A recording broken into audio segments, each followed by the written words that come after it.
In today's video, I'm going to teach you how to embed a form on Framer. We'll walk through the full process from inside your Framer project, and by the end you'll have a live form seamlessly embedded on your page. I'll keep things simple and clear, so you can follow along even if you're fairly new to Framer.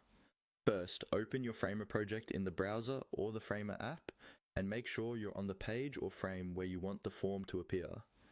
It helps to have your layout roughly in place beforehand, so you know exactly where this form should sit in your design.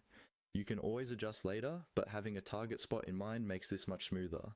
Next, look over to the left-hand side of the Framer interface. You'll see different panels for layers and components. What you're looking for is the section that contains utility elements. In that area, find the element called Embed. This is what lets you insert external content, like forms, into your Framer project. Click on the Embed element and drag it onto your canvas. Drop it roughly where you want the form to appear. Don't worry about perfect positioning or sizing just yet.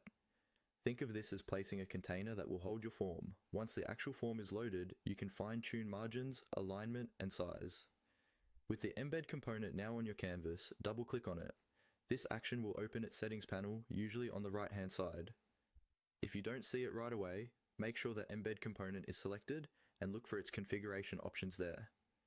These settings control what content appears inside that embedded frame. Now, you'll need the URL of the form you want to embed. This could be from a form builder tool like Typeform, Google Forms, or any other service that gives you a shareable or embed URL.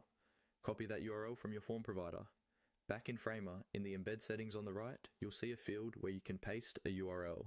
Click into that field and paste the form URL you just copied. As soon as you do this, Framer should fetch the content and display your live form directly inside the embed component. From here, you can resize and reposition the embed